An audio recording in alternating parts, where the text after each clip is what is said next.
Aloha! I am so excited about this assignment this week. It's based on the book Ish by Peter Reynolds, the same one who wrote The Dot. This is about a little boy named Ramon, and as he learns through his drawing, while he's not perfect, he would get pretty ish most of the time. Please make sure you watch the video on the ish before starting your assignment. I'm really excited to see what you come up with. What's really neat about this assignment is the idea that your lines don't have to be perfectly placed every time. In fact, we use what we call gesture drawing lines. Those are much looser lines. You're getting the idea of what it is that you want to create. We are going to deliberately try that out. We're going to deliberately be ish this week. I can't wait to see what you come up with. The rest of this video gives you some ideas on how to use crayons and markers. You can also use colored pencils, also Sharpie and watercolor. Enjoy, and I can't wait to see what you submit. Aloha! For this project, you need your white paper, and you can use a variety of supplies. First, start with your first and last name, your grade level, and your homeroom teacher's name on the back. Make sure to flip your paper over so the name is not visible and you have all the room on the front for your project. For this first demonstration, I'm going to use marker and crayon. You can have an object that you can look at. I love flowers, so I know what a vase looks like. I'm going to freehand that vase and I'm going to draw my flowers. Remember, this is ish, so it's okay that I make some mistakes. It's okay that I overlap. It's okay because I am drawing ish to get my ideas down pretty quickly.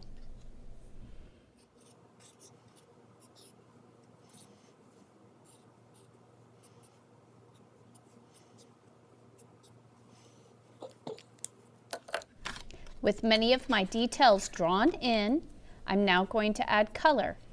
I'm going to make sure that I use good craftsmanship skills when I'm coloring. So I'm not going outside of my lines. I'm coloring in one direction, but I'm also going to do some adding and blending of colors. So they're going to overlap to make some really interesting effects within my flower. Remember, again, I'm doing ish, but I don't want to get messy. I still want to have control of my coloring skills.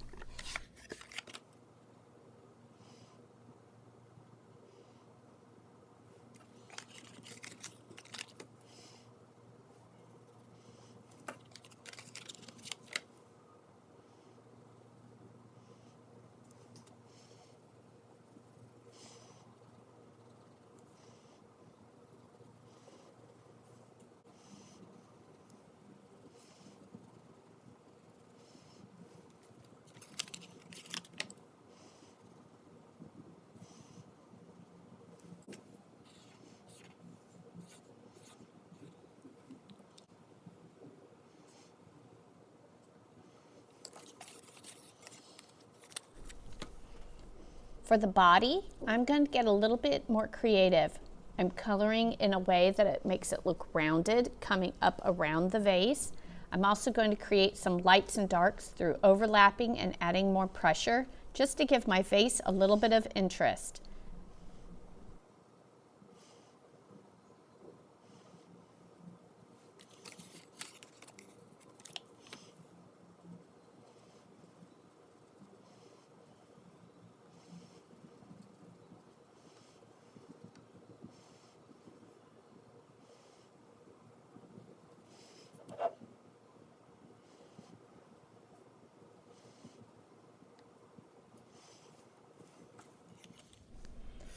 Now to finish up my project, I need to add a background. I'm showing that my vase is sitting on a wooden surface, giving some small, quick details, and I will add color and some lights and darks and different uses of different colors to make it look like there's a little bit of a shadow on one side. Make sure that you use good coloring skills as you add a background. Remember to add a background, otherwise it looks like your object is floating.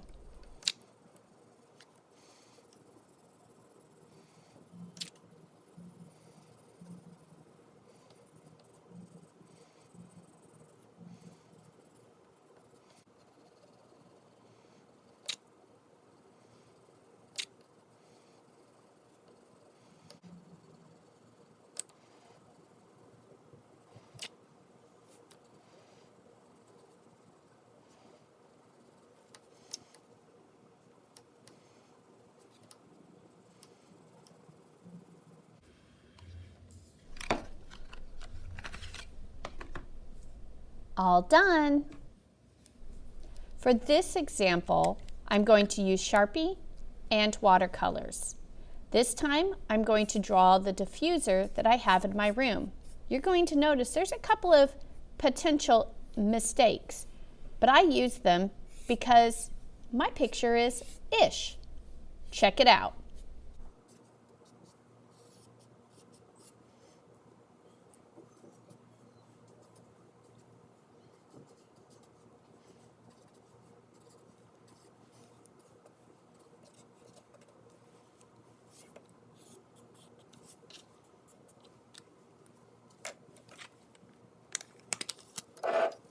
When using paint, whatever kind of paint you're using, there's some supplies you need to make sure you have.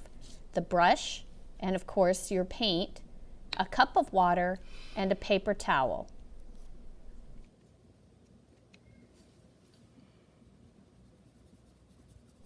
I want you to notice that I'm going to use a ish style of painting as well. So I'm not going to lay down my paint in perfectness, but rather I'm going to move it around and allow for overlapping that might give me some lights and darks, but a really interesting effect.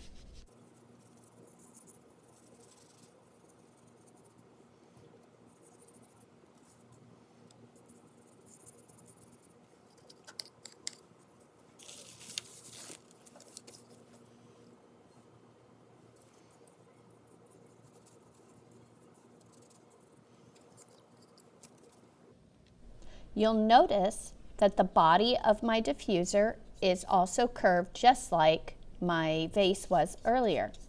So I'm going to paint in the direction of the curve, giving the illusion that my diffuser is actually 3D.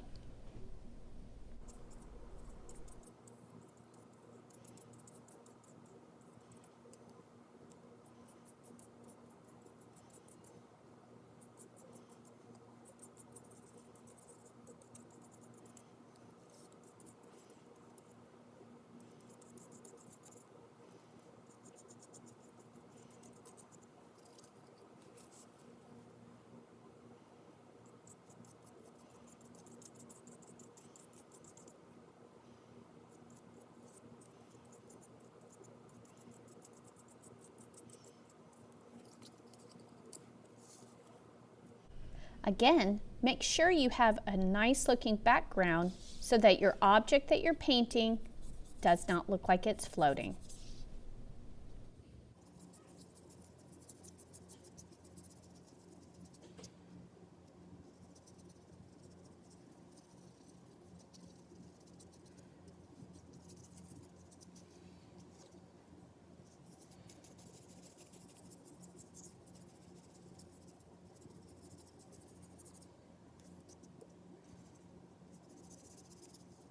All done.